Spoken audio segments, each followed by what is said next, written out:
Big up na me siame ko challenge ya. Big up na me siame. Puis oui, My Flame, Black Tea, La Cream, Deep Fly. A me siame ko direct ya. Ko challenge ya. Big up na me siame. A mo ko le conspirer nous gomme. Mi a dégodé non qui a pas mais non. Bon, à ton produit. Bon, mi a to mi ya. Mi a to mi ko ta mi kwa challenge mi no ki Zaga Bambo lancer a mi se gomme. Je pas tailler challenge ou un challenge aller marcher quoi toi ndé bateau pour problème ludo va le job o mi nya Collins mi biteni bita quoi toi Collins t'a mes version Zaga t'a mes version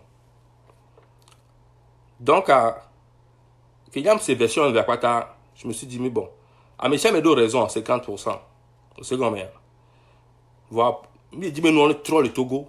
Il dit mes musiques en est trop. Il y a un rappeur. Moi, je n'ai rien à gagner. Mais je le fais. J'ai beaucoup. Les vidéos, pas de vidéos à me renti. Je me signe, je me produis à me réveiller. Je me dis à mes chamés. Je me dis à me commater. Avec l'action, je me soutenu. Donc, il y a trop le game. Musique à rap, il y a trop. Peu importe, showbiz avec il y a trop.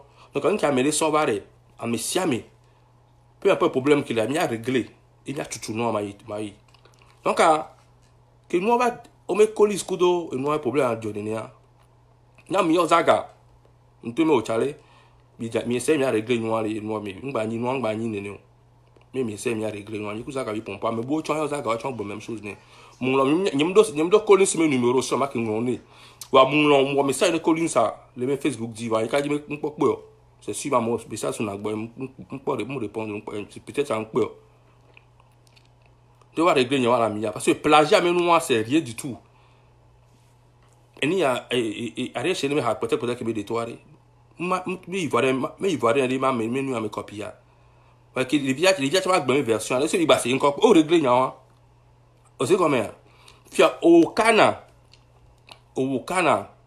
on kume le lakpa non c'est il y a 2,95 ans on kume le lakpa c'est il y a 2,95 ans.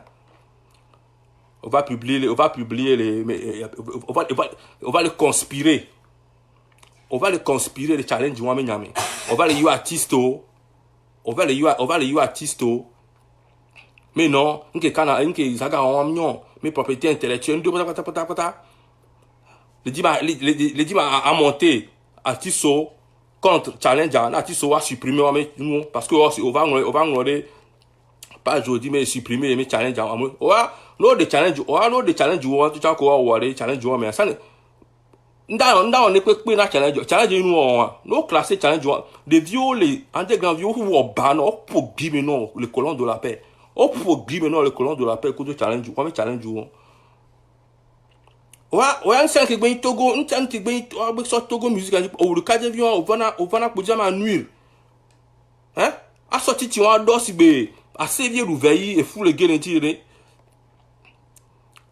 que le cadre vieux qui pépé qui Raoul Leblanc lancé caché bien les filles au le on va mais non mais maté sur mouvement mais Raoul Leblanc que maté non qu'on a mouvement on va ça mais Raoul Leblanc mis school Raoul Leblanc maté non qu'on a noir on dit que un mouvement à Tchangati on propose en jamais na tout musique à maïnko na mêlé d'agbe wonder là inko on la so va y a mon mocho en school ma exam school odo ya parce que exam school kudo donc cause school a voter tout le mero na mon c'est na mon mocho en school kudo exam school odo yima parce que nous sommes qui à conspirer nous gomme à créer clan à diviser amour nous pour on a aucun âme bon on coume la parce il y a 2,95 ans ouais hani no ordina rap want no do no décarré no de olé togome rap mais non mais 1 gramme tété no peser togome rap no de olé mais 1 gramme tété m'da didi de togome no mais nga ordina d'accord nga ordina o mais va me supprimer mes challenge tu as trop le monter artiste sur le nous gomme mais wa chon le ça artiste sur le sibo ne ni sian que bon ya po Canada no nous gomme a dit ma gbele nous non pas l'intellectuel nous lo azu ko nia exam school odo yim ni gbale bi do nya exam school o ya lo don school yi Yo, et il y a que mille, mais si les profiter, tout le monde en profite. Pas quel que soit on y page yo, artiste yo, page yo, challenge yamé yama, page yo, tu as gagné. Ni bani 20 abonnés, tiens. Page yo la mom jesio son, challenge yamé yama, mo le jesio, ouais tu as abonné. Artiste yo le ouais tu as plus de fans. Les vidéos les aimer, on me pas, ouais tu as Minya mene ke ami beaucoup de ngona me da produit petit via, da produit petit via, da produit petit via. Challenge yo amesia me les bénéficier. Quoi que soit on y page yo, amesia me bénéficier, amesia me blogueur, amesia me eni a abonné vide, artiste o choko follower vide. Oh kana wa pa onu su ho ke nu ajo o ma te yo zaga. Ayo kon sa gbe yan na wa. On va me linguer wa. Ça sévère du veiller ne ba me supprimer mes challenge ngo challenge on a no amolo supprimer challenge mi la CVV a me se piwi my flame black ti on me challenge ni challenge ko pese e mi la gbo me mi amola CVV o challenge o ke ba isi gbe e mi on amerise c'est mi sasre ne challenge o ke ba isi gbe 3 so amerise sra mi le gazé mais challenge ke ba isi gbe 3 ne oh me kele kwa gbo on to au contraire challenge il a bénéficié ou même artiste sporteur parce que me gars ici à torte quoi on doit torte nous avons sonné que la guerre on y a on a conspiré on a pas mais à conspirer ne moi pour on a dit en maman de me pour on a yo et nous a joué mais ça me le profiter challenge petit amelo des vidéos challenge on a notre produit petit vidéo les gars Oda zen challenge wa ko wontia mais sous bol les prêts la zangana monti les prêts joint mais parce que pas talent gbogbo tout le monde en bénéficie ngba to big up na artiste o pata ke ku za ga problème wa challenge wa nene nous de la nous mais c'est quoi mais ça mais là clash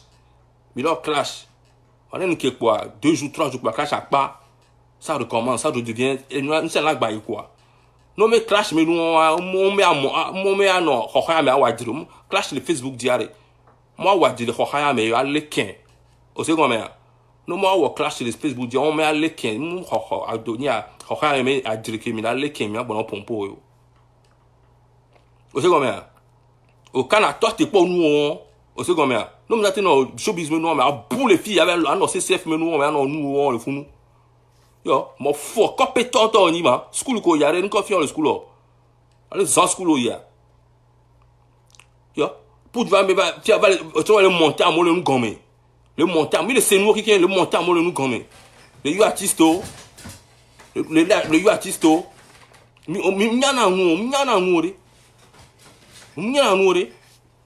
na mo la supprimer na mo to la supprimer avec challenge à me sigbe black tea on koto parce que moi on ni na ku ni obo wo challenge mais flemme moi qui challenge mais ça me challenge parce que on veut que ça change so igbe dia a me sia me ki gbo challenge a me sia ki gbe de hato de challenge a ti so patala no we de ne no la ni won na quoi ti ça mi de problème a me sia me là ouais c'est comme ça va marcher et nous là na mais la dynamise on me ko high school ko abe on test ko studio ko dira ko aba me dira to hamda o te di ha obuba agbara pe no o te di ha agbara pe no o mda afi de pepo stratégie et stratégie plein do ami ndati won de pepo challenge à que toi problème o lava va mi la résoudre problème le qui mi la résoudre problème a tutu no yin ko mi la di o ma no nous gomme no conspirer va me supprimer mes challenge na mo do challenge à portable mais challenge ko wa tubia ba me ara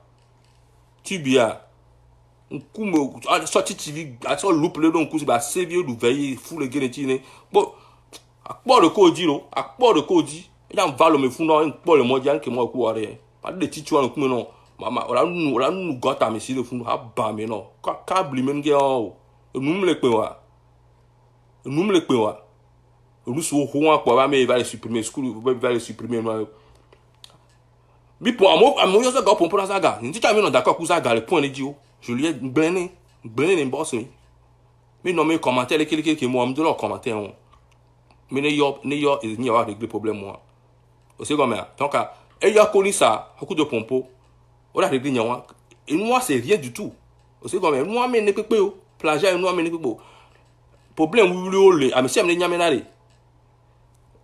challenge me nous même le Côte d'Ivoire problème na ni boy Voilà, en fait de compte, à me si amener tirer bénéfice des problèmes, mais c'est ça l'important. Le mec, bah, non, nous gomme, problème, mais si amener prend nous, mais si amener nous on est trop. Bon, au Canada même, mais fiac, mais les signes, ni à, témoin de Jéhovah, vieux do clan qu'on est, mais les fiac, mais bah, nous gomme, bah, les conspirer, les aga challenge dit, bah, les y'a molé, y'a tis sur nous gomme. Mais non, propriété intellectuelle, mais supprimer, mais challenge de nous. Mais quand quoi, bon, challenge ou à réduire, underground view ou ban, on est là, nous classer challenge, on les 20 premiers maintenant, j'en ai. Ma ou la ou la na mo la pompo na challenge amoko won pe si a me se piwi my flame black tea nke le cram ko to mo la pompo me ko nyu Colis me nyawa ntita msinya Zaga n'a pas raison à 50%, Colis tamdo raison à 50%. Wa kwa tumia pata mi la conseil yo la résoudre nyawa mani problème parce qu'on a besoin des deux. Colis c'est l'un des meilleurs beatmakers du Togo, que l'on veut ou pas. Zaga tient d'autres dons qui a été rassemblé mais et tu as été ignoré. Donc on a besoin des deux. C'est pas le temps avant nous conspirer nous comme nous le cadre nous pour on a nous pour on a Raoul Leblanc ou caché dans les filles et ou qui va te tout mais non Raoul Leblanc va te encore un mouvement va te représenter yo mi school ko to va te school moi school ko to kaka mouvement ti encore te o ati so ba les mêmes conditions mais fier no vieux garçon nous bava au bava nous gomme ba les conspirer les challenge anti pas me supprimer challenge mais les il y a 95 ans ni ya tot e nous ya tot e po nous Colis mbabidjo Zaga tang babidjo bi se gomme a problème ya jona pwe problème là non job pwe c'est ce qui fait nourrir le showbiz c'est gomme a le problème va monsieur là na me pique va pique aller non superficiel 2 jours 3 jours parler mina ou nyawa la vie continue il se gomme a Collins challenge là va on la bo beat na tokoto la ba fil ati so la ba di ale di nene nous là na yewa c'est gomme a Zaga, tiens, Colis s'entend un petit frère, il me dit non.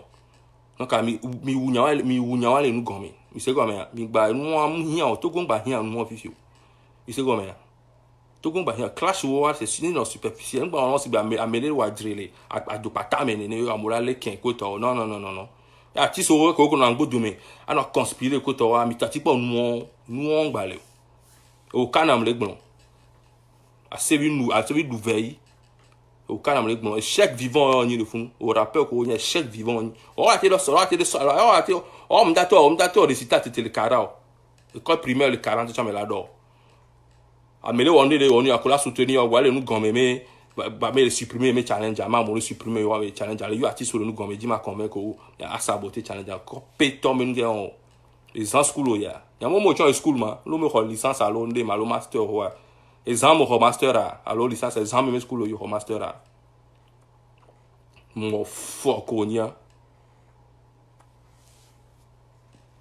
donc Colis babi dina et nous beat menya ça et nous menons tonya risque du métier et nous on jona vous savez comment et nous on jona il y a toi beat maker mais monde mais nous on jona vous savez comment Zaga o cha no doser vidéo c'est comme no doser vidéo ni nya lu on là no mi no régler un peu mais c'est comme mi no doser nous on c'est comme donc artiste gbogbo le wo challenge moi c'est comme Zaga va au direct de on feel artiste le ore artiste le on na moko je si ba on na me on va me yo tutu yo me challenge ore on na pompo na Zaga c'est c'est comme ça va être ni mo là in quoi mi la to clash a so mouvementé tu vois l'a dit want to voilà ne va qui m'a pas tellement soutenir tu m'a pas soutenir il y a conspiration nous gomme m'a noté pas nous tactique pas nous kaba mais si à artiste comme underground yo confirmé yo à si mais qu'on nous blogueur mais si merci à tout le monde c'est comme Togom do engouement ne pas les musiques mais non donc à mais pas joker qui coller partager tu nous partager nous on prochainement ne piouye de neto a me sia me la we ne ma flame yo clash me no ngba lo ngba ni me même picalos no téléphone mo challenge mo picalos de neto soit Zaga a partagé ma flame a partagé a me sia me ne we il sait combien c'est comme ça va avancer c'est combien challenge doit qui il va dans choc ouais C'est comme il va dans le ouais. Il va dans le ouais. Producteur est là, non, Côte d'Ivoire, allo Sénégal. Elle a pas petit vidéo le Togo, le challenge, mais petit vidéo c'est elle a contacté. Mais là, tu quoi artiste de cartofon. Donc ça avantage tout le monde. Ça avantage tout le monde. Donc à Cana, toi t'es pas nous. C'est comme ça. Toi t'es pas nous. On a les bénasses c'est fait d'or on a. Mélanie c'est témoin de jouer vers deux clans connaît. À d'autres titres bien sévier du veille que nous. Wa no so wa carré au Togo de carré ko le rap. Conseil que à toi tes conspirations nous. Anya mo artiste ko le yo le pompon artiste autre le yo mi le grammy keke. C'est comme ça. Toi t'es nous.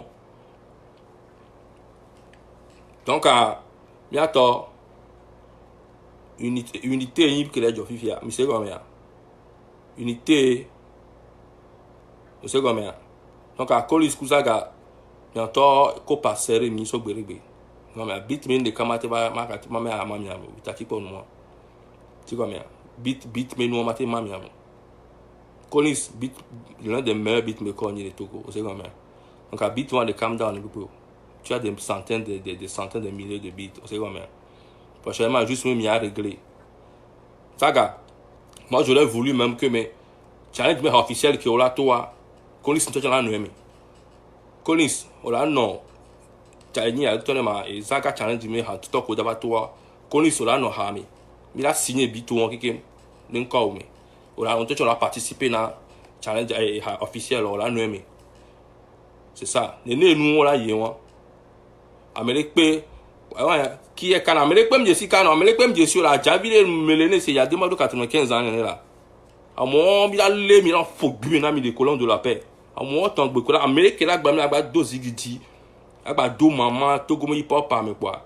Mi a les midi 00 mi a faut bien non les colonnes de la paix le fond. Ah bah même que on. Ne mi a envie que bien créer quoi bon. Zaga n'est pas parfait. Nous sommes dans Zaga Dio. Nous on doit je le dis en MP nous challenge à quoi. Non, je suis pas d'accord. Les. C'est comme ça. Donc moi que je dois essayer au contraire, il m'a dit beat mais nous va tout quoi pas ta mais ça mais les fils. Ah mais tout le monde nous m'a vu ah mais ça mais là challenge vous n'êtes pas content? Hein? Humoriste, beatmaker, des vieux papa maman quoi me vieux amour le challenge c'est quelque chose de bien pour une fois Togo mais on est de bien. Oh bon mais là pas si que ma nya me parle me qui jana drou ne ya bava me agba di ma conspirer challenge va me supprimer challenge pour les funda ba ikaba zomba do ja challenge wa ko mo ka po challenge wa to jana pon ki mi lo no le lo me funda ko peto nya okwe depuis combien d'années ya rap amle encore pa mi am nya no mi agba on ekwe ba mi la vachi mi la gba mi la conspirer no on ekwa mi la conspirer no mi on ekwa mi la conspirer il a conspiré. Nous on est pas mais il a conspiré. Raoul Leblanc mais caché OK ba tous les filles mais non Raoul Leblanc maté dirigé hier lo. Leke kaka mouvement batron. Encore c'est pas mais on a Togo musique. Non pas ba a fumé les a dit. On l'a dit ça ka grand pe non. M'da Philippe Pinto. Et a diaré. Et a dit c'est pas seulement à poser à studio à notre SPC pas de hâte pour partager Facebook dit c'est pas ça stratégie là non gomme au te dit Michael Jackson une stratégie le gomme on dit à Philippe Pepe et on dit à Philippe Pepe on l'a mais avait 2 semaines on va t'oublier on a rien que tu n'as pas jour le monde entier avec mon Afrique de l'Ouest avec mon Togo une stratégie ça va aller nulle part. Et nous, on te de la seconde. Il n'est pas de Bordeaux qui mais qu'il a attaqué Makoso, il n'est pas bête. C'est juste pour sa promotion. Il pas nous, 45 000 personnes le contactent. Et nous, 2 jours après, on perd Makoso. C'est fini. À moi, comme je suis son, on l'a s'abonner mes pages. Mes femmes, ils allaient augmenter. C'est une stratégie. Mais c'est pas, quel on a mis pas amener le Côte d'Ivoire avec moi, mais il a amené plein de c'est mes haïs qui me des toiles, amener plein de télécharger, mais amener plein de c'est ça. Il faut être civilisé culturellement. Nous ne pas fait les premiers schools et alors non.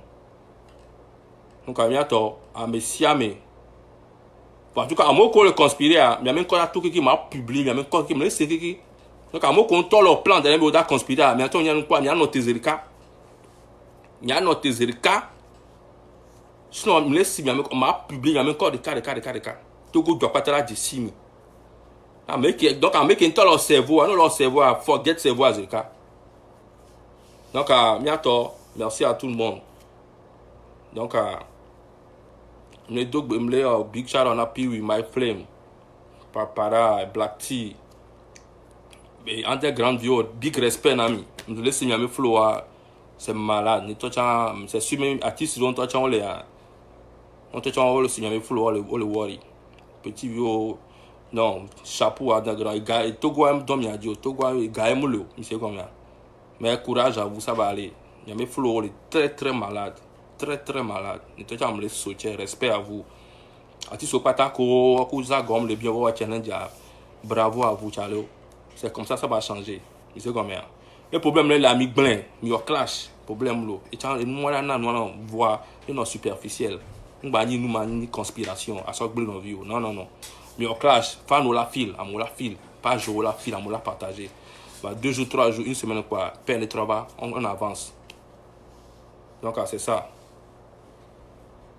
Donc il y a tout. Bon, il y a un DJ, il y a un direct sur bord. Il y a les graves, il y a un direct. Donc il y a donc kana toi nous c'est comme ça toi nous donc c'est tout mais si avec quoi challenge quoi mais si avec le best classement de peu mlo inda gboma me atonyo ame ato mais si avec quoi challenge mais si me dit ma asu mouvement mais si me dit ma kotogo me no yin ko donc mais si avec quoi maman ou papa ou vivant ou mais si mes félicitations à vous classement de peu mle noir mais si avec noir bravo c'est ça.